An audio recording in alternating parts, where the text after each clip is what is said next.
बिस्मिल्लाहिर्रहमानिर्रहीम। अस्सलाम वालेकुम नाज़रीन, आप देख रहे हैं मेरा यूट्यूब चैनल एस्ट्रोलॉजर मौसम खान और मैं हूं मौसम खान। नहायत ही डिफरेंट किस्म के हम एक वीडियो लेकर आए हैं आपके लिए और इस बात का हम थोड़ा अक्कासी करेंगे कि 2025 जो है वो कैसा रहेगा। आप सब ने सुना होगा कि इस वक्त कैलेंडर ईयर जो है वो 2025 चल रहा है और उसका महीना है जून। लेकिन एस्ट्रोलॉजी में नया साल तभी शुरू होता है जब जुपिटर अपनी जगह से दूसरी जगह मूव करता है सन के साथ। तो सन जब जुपिटर के साथ मिला दैट वाज 21 जून 2025। यहाँ से एस्ट्रोलॉजिकली 2025 शुरू होगा जो जुलाई 2026 तक रहेगा, यानी कि 21 जुलाई 2026 तक रहेगा। तो ये एस्ट्रोलॉजिकली 2025 है। आपको पता है कि हम हर महीने एक ना एक वीडियो बनाते हैं, महीना कैसा रहेगा, अप्रैल का कैसा रहा, मई का कैसा रहा, जून का कैसा रहा, जुलाई का कैसा रहा। क्योंकि अब नया साल शुरू हो रहा है तो अब हम नए साल की रीडिंग्स देंगे कि 2026 पाकिस्तान के लिए, इंटरनेशनल मीडिया के लिए, ईरान के लिए कैसा होगा और प्लानिटरी कंडीशन क्या है, ताकि आपको पूरे तरीके से 2025 से समझ आ जाए कि 2025 कैसा साल होगा। सबसे पहले ये है कि ईरान ने 21 जिस दिन 2025 शुरू हुआ उस दिन ही अमेरिका ने ईरान पर हमला कर दिया। तो इसका मतलब ये है कि कहीं ना कहीं कोई नेगेटिव एस्पेक्ट बनने थे तो हमला कर दिया। और ये एक ऐसा हमला था जिसके बारे में कहा जाता है कि अमेरिका ने पहले से बता दिया था ईरान को कि वो हमला करने वाला है और ऐसी जगह पर करेगा जिसकी वजह से ईरान को कोई नुकसान नहीं होगा, लेकिन उसकी वाह हो जाएगी कि उसने हमला कर दिया। अगर आप देखें कि जो ईरान की एटॉमिक साइट्स हैं उन पर अमेरिका ने हमला किया, B-2 बॉम्बर से बैलिस्टिक मिसाइल भी चलाए, लेकिन कोई ऐसी खबर या कोई ऐसी चीज़ नहीं नज़र आई जिससे हम ये कहें कि ईरान को कोई बड़ा धचका पहुंचा या कोई बड़ा नुकसान हो गया। और कतर ने भी और दूसरे ममालिक ने भी रिपोर्ट शायद की कि किसी किस्म की कोई यूरेनियम जो है या रेडिएशंस कोई भी उसकी बिल्कुल नज़र नहीं आई। क्लियर? तो मैं समझता हूँ कि अब ये क्वेश्चन पैदा होता है कि अगर अमेरिका ने ऐसा हमला किया है जिसका ईरान को कोई नुकसान नहीं हुआ, तो ये सबसे बुरी बात इसलिए है कि कहते हैं ना कि एक नादान दोस्त से अक्लमंद दुश्मन ज़्यादा बेहतर है। तो मैं समझता हूँ कि कहीं ना कहीं अमेरिका ने चाल तो खेल ली, लेकिन ये इसराइल के लिए लेने के देने पड़ गए। जैसे जब से अमेरिका का सो कॉल्ड हमला हुआ है इसराइल पर ईरान ने नए से नए नित नए मिसाइल दागने शुरू किए हैं और जो तेल अवीव है सारा का सारा वो डिस्ट्रॉय करके रख दिया है। और अभी अमेरिका वहीं पर ही है, ये वहीं पर तब तक रहेगा जब तक तेल अवीव की ईंट से ईंट नहीं बच जाती। तो जो जोहरी प्रोग्राम इन्होंने तबाह करना था वो तो सेव है, तो ये क्या करेंगे? कुछ भी नहीं। एक दिन इन्होंने वापस जाना है, लेकिन तब तक इसराइल पूरे तरीके से तबाह हो चुका होगा। तो मैं समझता हूँ कि अमेरिका की इस ख़ास टाइम पर इसराइल की सपोर्ट इसराइल के लिए एक जहन्नम का दरवाज़ा खोल दिया है उन्होंने। ईरान का क्या कर लेंगे? कितने मिसाइल मार लेंगे ईरान पर? ईरान बहुत बड़ा कंट्री है और उन्होंने अपने असासे सारे पहले से सेव कर लिए थे, लेकिन इसराइल एक छोटा कंट्री है जिस पर अभी ईरान अपने मिसाइल दागता जा ही रहा है और टोटल डिस्ट्रक्शन करके तबाही करके जब अमेरिका वापस जाएगा तब तक इसराइल का मलिया मेट हो चुका होगा। तो ये जो गेम आपको नज़र आती है जिसे कहते हैं कि सियासी गेम, ये हाथी को कहते हैं ना कि हाथी के दांत खाने के और दिखाने के, और ये इसी तरह की बात ही है। धमकी देना और किसी और मुल्क को तबाह करवा लेना। अब मुझे बताएं, अमेरिका ने आज तक क्या कोई एक गेम, कोई एक वार जीती है? वियतनाम से शुरू हो जाएं, वियतनाम की वार, अफ़गानिस्तान की वार, गल्फ़ की वार, इसराइल की वार, इसने कोई वार नहीं जीती, ना ही ये कोई वार जीतने के लिए काबिल है। सिर्फ ये है कि उनकी स्ट्रेंथ इस वक्त थोड़ी सी ज़्यादा स्ट्रॉन्ग है, जिसकी वजह से वो अपना रौब दबदबा दिखाते हैं, लेकिन जिसके साथ देते हैं उसका बेड़ा गर्क कर देते हैं। तो इसलिए इसराइल के लिए तो कोई अच्छी खबरें नहीं हैं। और ये जो हमला लोग कर रहे हैं, मैंने पहले भी कहा था कि ये कोई हमला नाम की चीज़ नहीं है, ये सिर्फ एक डिसाइसिव, या जिसे हम कहते हैं डिसीव्ड टैक्टिक्स होंगे, जिसकी वजह से अमेरिका तो खैर निकल जाएगा किसी ना किसी तरीके से, लेकिन बाकी दुनिया के साथ साथ ख़ुसूसन इसराइल का बेड़ा गर्क कर देगा। अब आप देखें प्लानिटरी कंडीशन 2025 की कैसी है। जो सबसे इंटरेस्टिंग चीज़ है कि सैटर्न इन एरीज फॉल में है, राहु इन पाइसेस फॉल में है। और ये बात भी याद रहे कि जब दो major planets, negative planets fall में आए, एक का मीडिएटर बनेगा मार्स और एक का बनेगा जुपिटर। और इस वक्त जो जुपिटर वो भी अफ्लिक्टेड है कुछ महीनों के लिए। जैसे जुपिटर इज़ इन कैंसर, जिसको इस वक्त सैटर्न की स्क्वायर, जब सैटर्न की स्क्वायर होगी तो वो अफ्लिक्शन जो है वो कायम रहेगी, और जो एक्सॉल्टेशन है वो आपके लिए बहुत ज़्यादा एक्सॉल्टेड पोजीशन नहीं होगी, चाहे आपका जितना भी मून स्ट्रांग हो। तो इस वजह से जब डबल अफ्लिक्शन होती है, बल्कि ट्रिपल अफ्लिक्शन कह लें उसे, क्योंकि जुलाई में सन ने भी जाकर जुपिटर के साथ ही होना है, तो ये जब ये ट्रिपल अफ्लिक्शन चलेगी तो तभी ये हालात पैदा होंगे। इसलिए अगर आपको याद होगा तो मैंने ये कहा था कि एस्ट्रोलॉजिकली ये जो टाइम अभी चढ़ा है सितंबर अक्टूबर तक रहेगा, इसमें जंगें होने, फसादात होने, अनसर्टन कंडीशंस होने और एक बड़ा मेजर कॉन्फ्लिक्ट लोगों के दरमियान और आवाम की तबाही के आपको आसार नज़र आएंगे। इसी वजह से मैंने ये कहा था कि ईरान की ये जो जंग है अभी बहुत जल्दी ख़त्म नहीं होनी, ये जंग महीनों पर मुहित होगी। क्लियर? नेक्स्ट पॉइंट अब हमारा है कि जब प्लैनेट ग़रूब होते हैं, सैटर्न और राहु इंक्लूडिंग जुपिटर, तब क्या होता है? सबसे पहले सैटर्न, फिर वही क्वेश्चन आ जाता है कि ये सैटर्न इन एरीज उन तमाम मामलात को बताता है जो वेस्ट साइड है, पाकिस्तान से वेस्ट साइड है।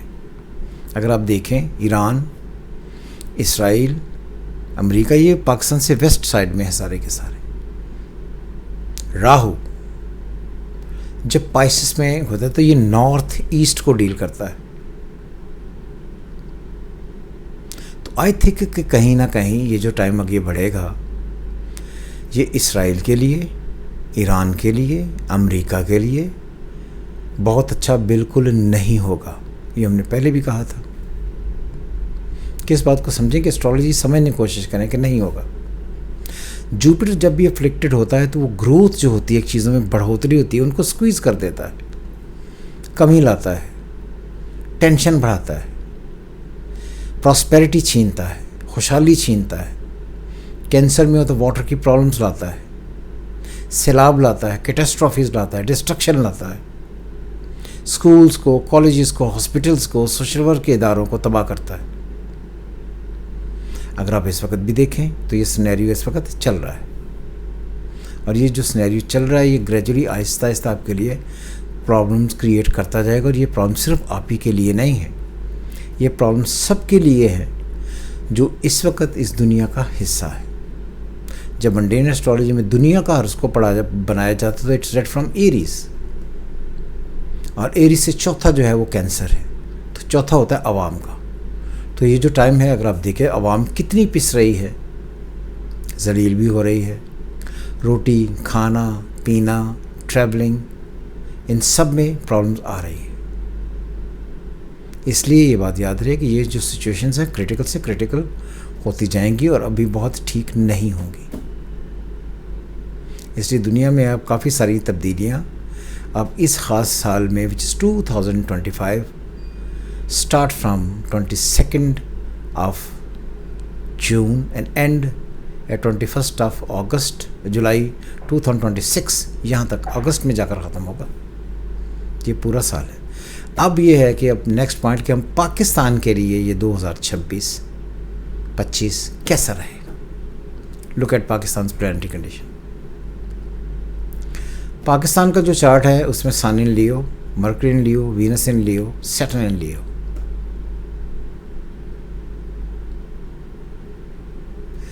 Mars and moon in 12th house in Cancer. Clear, ये बात याद रखिए, हमने moon in Cancer with moon. और Jupiter and Ketu in Scorpion, Rahu in Taurus. तो इस वक्त जो प्लैनेटरी कंडीशन है वो आपकी मून और मार्स को सैटर्न की स्क्वायर है। जिस दिन ये सैटर्न की स्क्वायर आई है उस दिन से ही फौज पर लोगों ने इल्ज़ाम लगाने शुरू कर दिए, क्योंकि Mars represent the strength and the forces. जब भी फोर्सेस डिस्कस होगा तो आर्मी चीफ आएगा, पैटर्न चीफ आएंगे, जो बड़े लोग हैं वो सारे आएंगे और सबके लिए प्रॉब्लम क्रिएट होंगी। और अभी आप गौर से देखें, जिस दिन लंच किया था फील्ड मार्शल ने, उसी दिन ही सन ने ट्रांजिट किया और उसी दिन से ही फौज के ख़िलाफ़ लोगों ने आवाज़ें उठानी शुरू कर दी। और ये बड़ी इंटरेस्टिंग बात है कि 4 महीने अभी से, जुलाई, अगस्त, सितंबर, अक्टूबर तक अवाम जो है, और ख़ास तौर पर कुछ लोग जो आप जिन्हें जानते ही हैं, जब मैं कहता हूँ तो उन्हें बहुत ही चुभती है, ये किसी न किसी तरीके से फ़ौज को आड़े हाथों लेंगे ही और हर रोज़ एक नया बयान छोड़ेंगे। तो ये होना ही है, मैंने पहले भी कहा था। लेकिन ये बात भी याद रहे, जो नेक्स्ट मैं आपको बात बताने वाला हूँ बहुत इंटरेस्टिंग है, कि भौंकते रहेंगे। जब अगस्त शुरू होगा, अगेन ये याद रहे कि अगस्त होता है जुलाई 21 से लेकर अगस्त 22 तक, तब पाकिस्तान और इंडिया के दरमियान वॉर कन्वेंशनल वॉर नहीं, ये मैं हर दफ़ा कहता हूँ और लोग इसको घुमाकर फिर एक नए एंड पर कहते हैं, strikes, conflict, uncertain conditions, pressures generate करने के लिए दोबारा से फिर एक्टिवेट होंगे और एक मरतबा फिर महाज गर्म होगा। और ये बात भी याद रहे कि जिस तरह सितंबर चढ़ेगा, यही लोग दोबारा से जो इस वक्त आर्मी के अगेंस्ट बोलना शुरू हुए हैं, आर्मी के हक में बोलना शुरू कर देंगे। और ये भी बात आपने ज़हन में रखनी है कि October and November start, Pakistan की तारीख़ में आर्मी, सोल्जरशिप, ये जो सोल्जर्स हैं, इनके लिए एक नई स्ट्रेंथ जनरेट करेगा, जिस तरह मई में की थी। मई 2025 में जो ये सारी चीज़ें एकदम से बदली थी और पाकिस्तान का गरूर, पाकिस्तान के अवाम का एक ऑनर, पाकिस्तान की एक रिस्पेक्ट डिफरेंट एंगल पर होनी शुरू हुई थी। तो ये सारी सिचुएशंस अक्टूबर नवंबर में दोबारा से पाकिस्तान के फेवर में आएंगी। और यही लोग जो आज मुख्तलिफ़ जगहों पर पाकिस्तान के फोर्सेस पर बोलते हैं, भौंकते तो मैं नहीं कहता क्योंकि उन्हें बहुत ही बुरा लगता है, बोलते हैं, ये ऑटोमेटिकली फिर उस तरफ आकर फिर पाकिस्तान की तारीफ़ें शुरू कर देंगे। तो इसलिए मैं बार बार ये कहता हूँ, जो बातें मेरी काफ़ी लोगों को चुभती हैं, कि पॉलिटिशियंस पाकिस्तान की तारीख़ में वीनस अफ्लिक्टेड है, कभी भी कोई हैसियत नहीं रखते, कोई भी पॉलिटिशियन हो। और पाकिस्तान का जो हारोस्कोप है, बदकिस्मती कह लें, खुशकिस्मती कह लें, हमेशा इस्टेब्लिशमेंट के थ्रू ही चलना है। और जो लोग एस्ट्रोलॉजी समझते हैं उन्हें ये बात मालूम है कि आज तक जो मैंने ये सारी बातें की हैं एस्ट्रोलॉजिकली, यह गलत नहीं है। जैसे क्या आज तक कोई भी पॉलिटिशियन, कोई भी, anybody, name anybody including Imran Khan, including anyone, क्या इस्टेब्लिशमेंट की रिकमेंडेशन के बगैर आया है? Answer is no. तो मैं ये कहता हूँ कि ये सारे पॉलिटिशियंस पपेट हैं। पाकिस्तान का जो बर्थ चार्ट जो आप देख रहे हैं साइड पे बना हुआ, इसमें वीनस अफ्लिक्टेड है। पाकिस्तान कभी भी जमहूरियत के लिए, विच इज़ डेमोक्रेसी के लिए, कभी नहीं बना था। ये सिर्फ और सिर्फ इक़्तिदार के जो बड़े लोग हैं उनके लिए बना है, और ये पावर लेने के लिए बना है। आप कह सकते हैं कि मार्शल लॉ, इस्टेब्लिशमेंट, पावरफुल आदमी, सोल्जर्स, यही पाकिस्तान की ज़िंदगी में हुक्मरानी करेंगे। आप कुछ भी कर लें। और ये जो लोग बहुत जमहूरियत का ढंढोरा पीटते हैं, उन्हें ये बात पाकिस्तान के हॉरोस्कोप से याद रखनी चाहिए कि कतई तौर पर कभी भी पाकिस्तान के ज़ायचे में कुछ भी करके जमहूरियत नहीं आनी। मैंने पहले भी कहा था, इस वक्त भी जो इस वक्त गवर्नमेंट है, यह कतई तौर पर एक सिलेक्टेड या एक अवाम की गवर्नमेंट बिल्कुल नहीं है। ना पिछली थी ना ये है। उन्हें भी इस्टेब्लिशमेंट लेकर आई थी, इन्हें भी इस्टेब्लिशमेंट लेकर आई है। तो ये एक ऐसा सच है जो आप सबको समझना होगा। अब ये है कि जी 2025 जब शुरू होता है तो ये कैसा होगा, वो मैंने आपको पहले बताया कि इसके जो पहला सेक्शन होगा जो अक्टूबर तक रहेगा, ये कोई बहुत ही अच्छा सेक्शन बिल्कुल नहीं है। इसमें तमाम लोग, हर तबका आय के लोग अपनी अपनी ज़िंदगी में इन ख़ास महीनों में मायूसियाँ देखेंगे। और मायूसी होगी रुपए पैसे के गेन में, जो आवाम को चीज़ें चाहिए उनके लिए, अपनी अपनी एफ़र्ट करने के लिए, कंट्री के फिनंशियल मैटर्स के लिए। किसी भी एक एंड पर जुडिशरी को ले लें, किसी भी एक एंड पर कोई भी चीज़ आपको ठीक नहीं नज़र आएगी, अनफॉर्चुनेटली। लेकिन जिसी तरह अक्टूबर नवंबर स्टार्ट होगा, एकदम से चीज़ें तब्दील होंगी और यही सारी चीज़ें बेहतर हो जाएंगी। तो हम इनको बारी बारी डिस्कस करते हैं। नंबर 1 कि ये साल जो इस वक्त चल रहा है, इसमें आफात आनी ही आनी है, which is called catastrophe, destruction, आसमानी प्रॉब्लम्स, आसमानी आफात, तबाही, गैर मुस्तहकम चीज़ें, डिफ़िकल्ट सर्कमस्टांसेस ये होंगे ही। तो इसलिए ये आपको टाइम बहुत बुरा होगा। और ये जो गर्मियाँ होंगी ख़ास तौर पर, इनमें सैलाब आएंगे ज़रूरत से ज़्यादा, पानी की तरफ से बहाव बहुत ही तेज़ होगा और उस वजह से आसमानी आफात भी आएंगी। जो इंडिया कह रहा था बार बार कि हम पानी रोक लेंगे, वो पानी नहीं रोक पाएगा किसी भी तरीके से। कुछ ऐसी ख़ास चीज़ें जो हमें अंधेरे में ले जाएं, पीछे की तरफ ले जाएं, डुबो दें, बिजली चली जाए, डिस्ट्रक्शन हो जाए, धमाके हों, आफात हों, ये होंगी ही।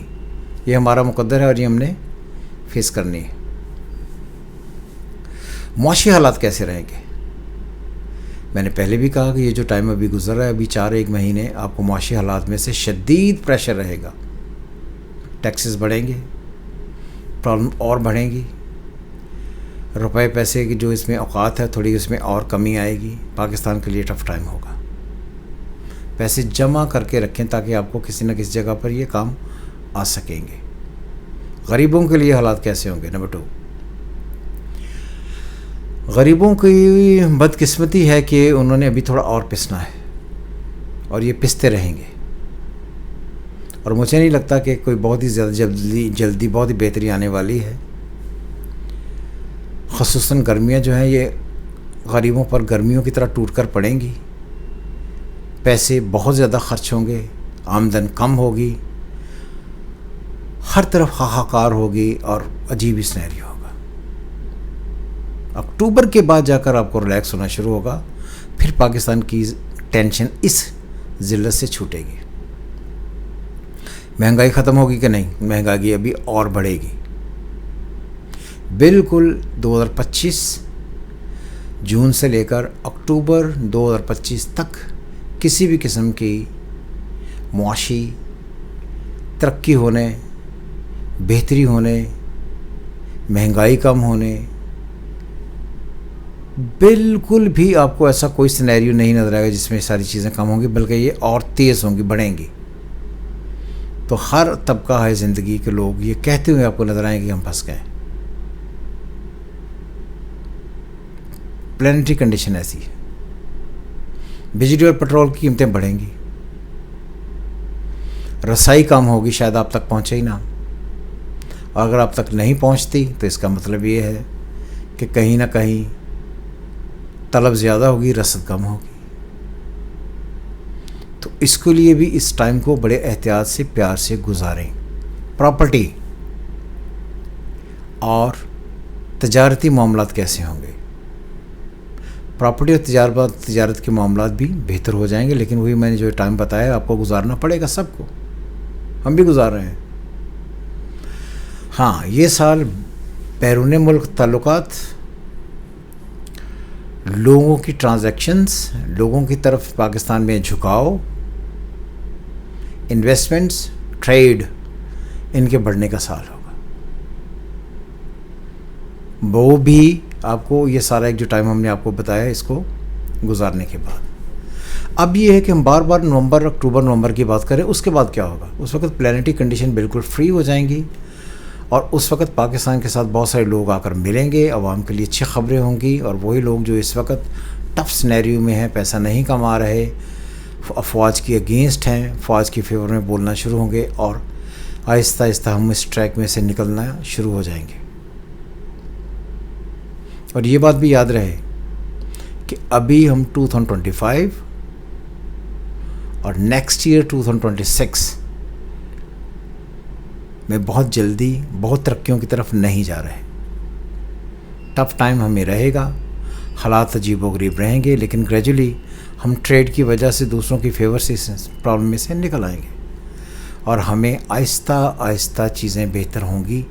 अभी मेरी नज़र में टाइम बहुत जल्दी नहीं आया जिसको लेकर हम बहुत जल्दी से ये कहें कि कुछ चीज़ें बहुत ही बेहतर हो गई, लेकिन फेज़ इसमें ज़रूर आएगा 5-6 महीनों का, जिसमें चीज़ें जितनी वर्स्ट हुई हैं इतनी ही बेहतर हो जाएंगी और हम एक न्यूट्रल लेवल पर फिर आ जाएंगे। आखिरी क्वेश्चन है, इमरान खान के लिए जुलाई कैसा रहेगा? देखिए इमरान खान का और उसको, ये मैं इसलिए बनाता हूँ कि लोग ये जो लौड़े लपाटे हैं ना, क्या उसे कहते हैं, लौंडे लपाड़े, सॉरी, ये अजीबोगरीबी किस्म की बातें करते हैं। और ये बिल्कुल मैंने देखा, कल भी देखा है, परसों भी देखा है कि इनको इस बात पर भी काफ़ी प्रॉब्लम्स है कि ईरान जो है उसने इसराइल पर अटैक क्यों किया है। यानी कि वो इसराइल के हक़ में बोलने की ज़्यादा कोशिश करते हैं बनिस्बत इसके कि ईरान में। बहरहाल अपनी अपनी सोचने की तरीक़ाकार है। मैं तो यही समझता हूँ कि वो जो लोग जिस मुल्क में पैदा हुए हैं, जिसका खाते हैं, जिस में रहकर अपनी औलाद पालते हैं, वालिदैन ने उन्हें पाला, उसकी कदर करना उनका फ़र्ज़ है। लेकिन बंदा सबको तो नहीं समझा सकता। इमरान खान के लिए जुलाई बिल्कुल वैसा ही है जैसा जून है, बिल्कुल एक बेकार तहरीकें, कोई चलने का नाम नहीं। लोग बातें बहुत करेंगे, वो पहले भी कर रहे हैं, ऑफ़र्स बहुत सारी आएंगी पहले से, वो पहले से भी आ रही। लेकिन अगर आप ये समझें कि वो आकर इस जुलाई में रिहा हो जाएगा और आकर पॉलिटिक्स में कोई पार्ट प्ले करेगा, no, his political career is over. इसलिए मैं बार बार कहता हूँ कि इमरान खान की जो पीटीआई है वो होगी, इमरान खान नहीं होगा। सो ये थी 2025 जो जून 21 से शुरू हुआ और जुलाई 2025 तक, 2026 जुलाई तक रहेगा। जो इसमें कंडीशंस बनी उनका मैंने थोड़ा जिक्र किया, लेकिन अगर आपके कोई क्वेश्चन रह गए हैं तो हम उनको भी डिस्कस कर लेंगे नेक्स्ट एपिसोड में। नो वरीज़, खुश रहें, हमेशा पाकिस्तान का ख्याल रखें, अपने दोस्तों का ख्याल रखें और पाकिस्तान के वफ़ादार रहें। ये जो पॉलिटिशियंस हैं सारे के सारे, इन्होंने आपको कुछ नहीं देना, कभी नहीं देना। ये पाकिस्तान का हारोस्कोप कहता है, ये मेरा ख्याल नहीं है। So be Pakistani, enjoy your life. खुदा हाफिज़ पाकिस्तान, जिंदाबाद।